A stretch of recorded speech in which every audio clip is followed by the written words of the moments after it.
I want to take a broad look here at the playoff picture. Obviously, if you are a Dimers Pro user, you can look at our futures model whenever you want and see real-time updates to probabilities for Super Bowl champion, conference champion, things of that nature. But now that the bracket is set, let's take a quick look in at what our futures model holds for the NFL playoffs. Where should we start?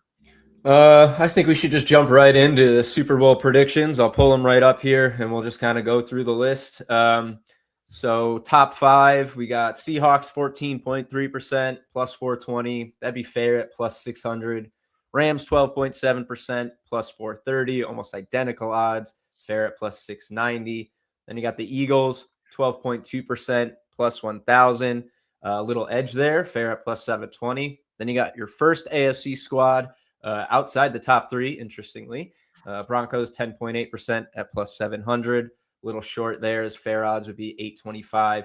And then same probability, which is, I think, notable that both of our AFC front runners have identical probabilities.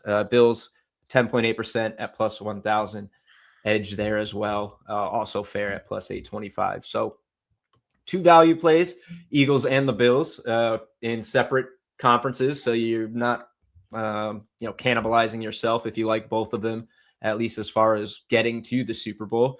They're also the only two teams who made last year's conference championships, if I'm remembering playoffs correctly anyway, who are back in the playoffs. So, a little note there. You got some experience from two of the top squads from the model, flawed as they may have, maybe, but most likely Super Bowl matchup would be the Seahawks as our top NFC champion, 26.8%, and the Broncos 26.0% as the top AFC champ here.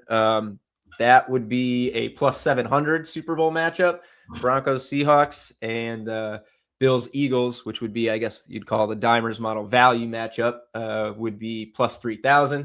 So you can see a huge difference between the chalky favorite on the per the model and then the value per the model. Very wide discrepancy there. I don't want to dive too deep into any of the Super Bowl breakdowns for these teams, because we're going to do a little personal playoff bracket breakdown on Thursday's show. So we'll have plenty of thoughts to share about each of these teams. But initial thoughts for me, I think the Rams and Seahawks are both, appropriate favorites from the sportsbook. The model agrees, putting them right there. Seahawks get about almost a 1.6% edge over the Rams. Pretty similar for the Rams and Eagles, though. Not a big gap there, according to the model, unlike the odds, which is more than double for the Eagles compared to the Rams. So, Eagles are very much a value play. We know it's hard to go back to back. Would be their third straight appearance in the Super Bowl. So, not easy to do, but a lot of good value there. Hurts me a little to say, I do like the Eagles value. They showed a little bit more confidence down the stretch, got over that midseason, three-quarter season hump where they dropped some pretty key games. Not so much a fan of the Bills value personally. I think they have too many questions on defense. Really tough first-round draw with the Jaguars, which we'll get into as one of our games here. The Jags are a really interesting one to me, because I think they're really well equipped to make a run, but the model's pretty low on them. We got them down on the bottom end there. Only the second highest probability of them all, or second lowest rather, 3.3%. That says they should be almost plus 3,000 for fair odds. They're just plus 1,500. Kind of hurts to not get the value that you might say you deserve according to the model. However, I will say you'll never get them better than that right now. So if you think they're going to win round one, if you think they can make a run, take them now if you're behind them. But know that the Dimers model says they should almost be double those odds. Yeah, this is such an interesting year. It just is. I mean, I've long been a proponent of when you get to playoff football, the one exercise you need to do when you're debating teams you think are going to win matchups, or just say a Super Bowl. Can this team win a Super Bowl? Replace the team name with the quarterback's name. I've long felt that's how this works. And as you go through so many of these emerging teams that just haven't done this before, like it just feels so wrong. Like the favorite here is Sam Darnold. And that's a great statement on where the Yeah. league is. And they're rightfully favored. The Seahawks are the best team. But I go through this exercise. It's like Stafford, yes, he's done it before. Hurts, yes, he's done it before. Josh Allen, I don't think anyone would be that surprised if it comes to fruition. Any other team here, and it's like, can you really believe that person wins the Super Bowl under center? It's kind of making me wonder from a big picture, like, is there just like an Eagles Bills matchup play that we're all going to feel stupid for not betting? Maybe, possibly. That's kind of where my gut is as we look at this. I guess in a weird way, I feel reinforced in that talk track that the model shows value in both the Eagles and the Bills. I'm going to sit on that for a couple more days. We still have a couple days before kickoffs here, but that's just kind of lingering in my head. I want to call out one other team too and make sure I'm doing the math on this correctly. But Yeah. I'm looking at the Niners. 28-1, 5.5. Is that slightly a value play if I have this correct? Yeah, it is. I want to say that would be 1,800 plus 1,900 about fair odds. Yeah, but it's definitely an edge. You got Packers as an edge, Niners as an edge. This whole little kind of crop right here, Chargers, and then down here Steelers. But I mean, come on. Yeah, no, the Niners is a really interesting one for me. Unsurprisingly, all the teams with value get an edge to win the conference championship. Just kind of trickle down makes sense, just at about half the odds. If you're on any of those teams, I think you want to maybe split the wager between Super Bowl and conference championship so you don't get hosed if they come up just short.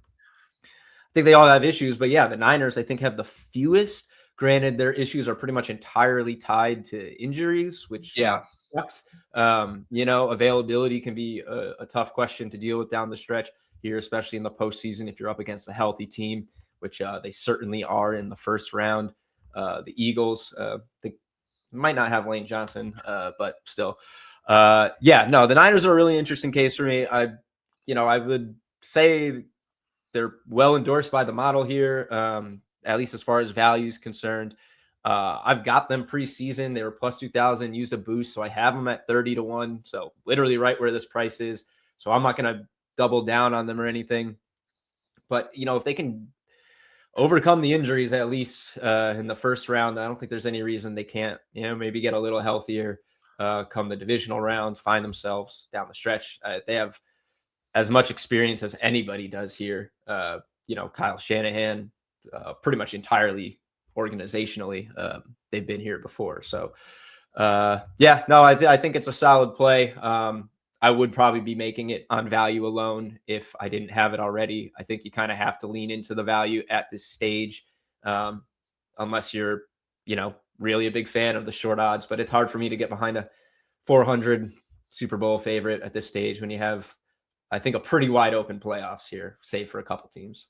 Yeah. Yeah. I just, looking at some of the teams even below them, right? Like the Pats, Bears, Jaguars all being priced as more likely to win a Super Bowl than the Niners just doesn't sit right with me. Obviously, they're hurt, and you don't want to back the most injured team in a playoffs ever. That's not good.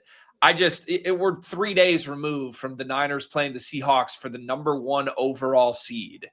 I guess they were banged up, but losing a game where they're banged up like that, is that what's condemning them? It's just, hey, it's over. They lost to the 1 seed in a game where they had 3 starters out that might play during the playoffs. We don't really know. I mean, we also just watched this team for the entire month of December. They punted twice in a month, and I can't really shake that out of my head. Like I said, I actually think this is a great year to bet futures because of how wide open it is. If you can sort of identify wherever you believe the edge is, you're going to get some pretty great value as long as you're not a Patriots fan. And I'm glad the model pretty much shows that's terrible value here.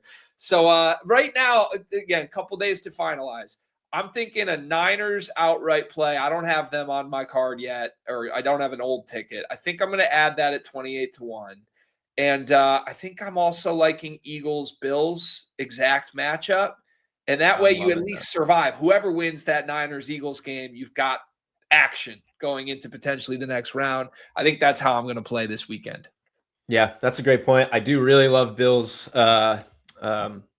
Eagles. Sorry. My only hesitance there is the first round matchup, which we're going to get into pretty shortly. But I mean, like I said, I do also like the Jags. I just wish the odds were a little better. So I don't know, maybe if I could find a somewhat less risky way to increase my odds on the Jaguars, maybe just play Jags Eagles or Jags Niners, something like that, or find a little way to increase that value, maybe even game by game.